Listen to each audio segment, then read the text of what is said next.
ഇന്ന് തന്നെ ഡൗൺലോഡ് ചെയ്യൂ. കാണൂ നിങ്ങളുടെ ഫേവറേറ്റ് ഷോസ്. മോളെ, നീ പുണ്യമെന്ന് കേട്ടിട്ടുണ്ടോ? ഈ നിൽക്കുന്ന എന്റെ ചന്ദ്രുവിന്റെ വയറ്റിൽ പിറക്കാതെ പോയവനാ ഞങ്ങളുടെ പുണ്യം. ചന്ദ്രികാമേ, ഞാനാ മീനാക്ഷി. ജഗദമ്മയോടൊപ്പം ജോലി ചെയ്യുന്ന മീനാക്ഷി ഇല്ലേ? മീനാക്ഷി മോളോ? എന്താ ഈ സമയത്ത്?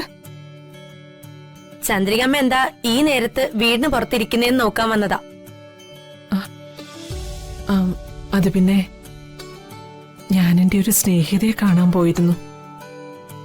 ആരോടും ചോദിച്ചിട്ടല്ല പോയത്. തിരിച്ചു പോയി വന്നപ്പോഴേക്കും അവര് വീടും പൂട്ടി പുറത്തുപോയി. അയ്യോ, ഒന്ന് വിളിച്ചു ചോദിക്കായിരുന്നില്ലേ? രണ്ടുപേരെയും പല പ്രാവശ്യം വിളിച്ചതാ. റിങ് ചെയ്യുന്നുണ്ട്, പക്ഷെ രണ്ടുപേരും ഫോൺ എടുക്കുന്നില്ല. എന്തു പറ്റിയാവോ? വെറും കഷ്ടമായിപ്പോയല്ലോ അമ്മേ. മനോജ് സാറിനെങ്കിലും ഫോൺ എടുത്ത് എവിടെ പോയിരിക്കുന്നു എന്ന് പറയായിരുന്നു. ഇതിപ്പോ വീടും പൂട്ടിയിട്ട് പുറത്ത് കാത്തിരിക്കേണ്ട അവസ്ഥയല്ലോ. മക്കളായ കുറച്ച് ഉത്തരവാദിത്വമൊക്കെ വേണ്ടേ? അമ്മ വിഷമിക്കണ്ട, അവര് വരുന്നവരെ ഞാൻ അമ്മയ്ക്ക് കൂട്ടിരിക്കാം. അയ്യോ, അതൊന്നും വേണ്ട മോളെ. ഹരിത കണ്ടോണ്ട് വന്ന അത് മതി ഭൂകമ്പം ഉണ്ടാക്കാൻ. അങ്ങനെ അങ്ങ് പേടിക്കാൻ പറ്റോ? എന്തായാലും അമ്മ ഒറ്റയ്ക്കിരുത്തിട്ട് പോവാൻ മനസ്സ് വരുന്നില്ല.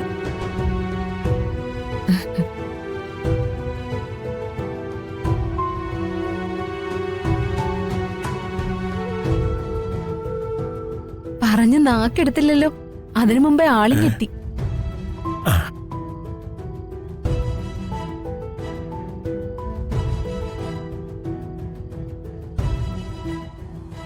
മോനെ, വിനുവിങ്ങി വന്നേ. മോനിത് എവിടെയാ പോകുന്നത്? അകത്തൊരാള് കുറെ നേരം കൊണ്ട് മോനെ തിരക്കുവാ. അച്ഛൻ ചോദിച്ചത് കേട്ടില്ലേ? എവിടെയായിരുന്നു ഇത്രയും നേരം? ആ,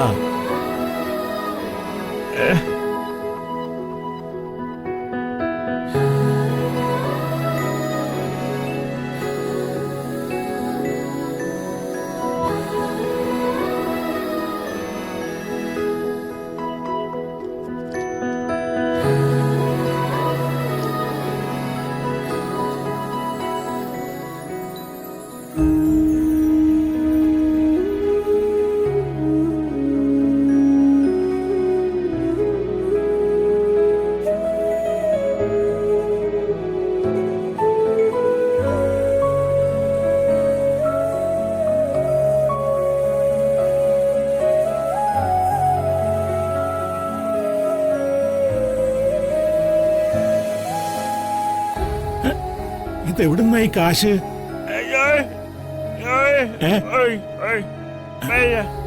ജോലിക്ക് പോയെന്നോ? എവിടെ? നിന്നോട് ആരാ ജോലിക്ക് പോകാൻ പറഞ്ഞത്?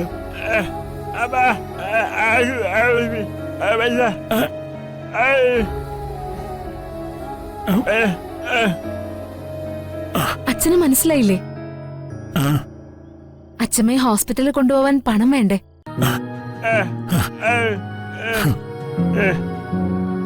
പാവം, ഡേറ്റ് പോലും ഓർത്തു വെച്ചിരിക്കുക.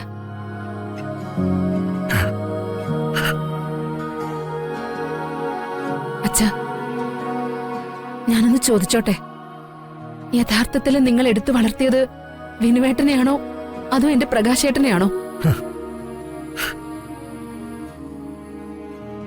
മോളെ, നീ പുണ്യമെന്ന് കേട്ടിട്ടുണ്ടോ?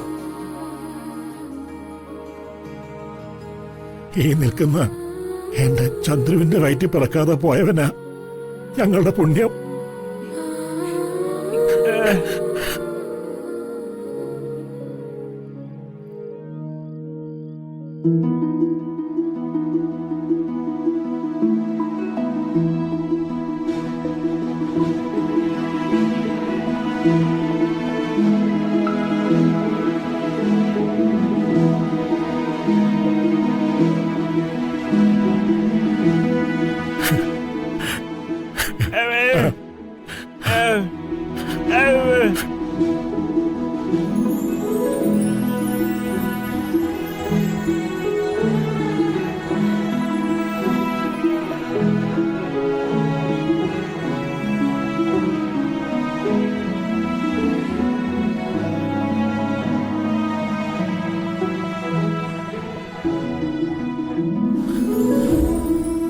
പരിചയപ്പെടാൻ ജഗദമ്മയോടൊപ്പം നീ വന്നിരുന്നല്ലോ. അന്നത്തെ അവസ്ഥയിൽ കൂടുതൽ പരിചയപ്പെടാൻ കഴിഞ്ഞില്ല. എവിടെയാ നിന്റെ വീട്? ആരൊക്കെയുണ്ട് വീട്ടിൽ? അങ്ങനെ പറയാനായി എനിക്കൊരു വീടില്ല അമ്മ. സ്വന്തക്കാരെന്ന് പറയാനും ആരുമില്ല. ആകെ ഉണ്ടായിരുന്നത് അമ്മയാ. കുറച്ചുനാള് മുന്നേ അമ്മയും മരിച്ചുപോയി. ഇപ്പോ ജഗദമ്മയുടെ ആശ്രയത്തിലും അവരുടെ തണല്ലോ ഞാൻ കഴിയുന്നത്. അപ്പോ വിവാഹമൊന്നും കഴിഞ്ഞിട്ടില്ല? അങ്ങനെയില്ല. അങ്ങനെ ഒരു മോഹവും ഇല്ല. ആർക്കും ഒരു ശല്യാവാതെ ഒറ്റത്തടിയെ കഴിയണമെന്നാ എന്റെ ആഗ്രഹം. അതൊന്നും പറഞ്ഞിട്ട് കാര്യമില്ല മോളെ. തലയിൽ വരച്ചിട്ടുള്ളതേ നടക്കൂ. ആ, അനുഭവിക്കാൻ വിധിച്ചിട്ടുള്ളതൊക്കെ അനുഭവിക്കുകയും വേണം. 5 മക്കളെ പ്രസവിച്ച ഒരമ്മയെ ഞാൻ. എന്നിട്ടും അവസാന കാലത്ത് ഒറ്റത്തടിയായിട്ട് പോകുന്നത് കണ്ടില്ലേ ജീവിതം. ഒരേ ഒരാശ്രയമായിരുന്ന ഭർത്താവിനെ പോലും മക്കൾ അകറ്റിക്കളഞ്ഞു മോളെ.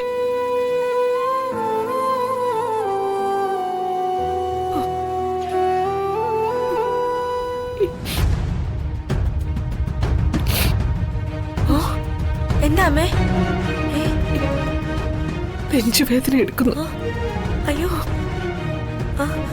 അമ്മേ, നമുക്ക് ഏതെങ്കിലും ഹോസ്പിറ്റലിൽ പോവാമേ. എഴുന്നേക്ക്. അയ്യോ അമ്മേ, എഴുന്നേക്ക് അമ്മേ. വാ അമ്മേ. അമ്മേ വാ, നമുക്ക് ഹോസ്പിറ്റലിൽ പോവാം. കുറച്ചു കഴിയുമ്പോ താനെ മാറിക്കോളും. അയ്യോ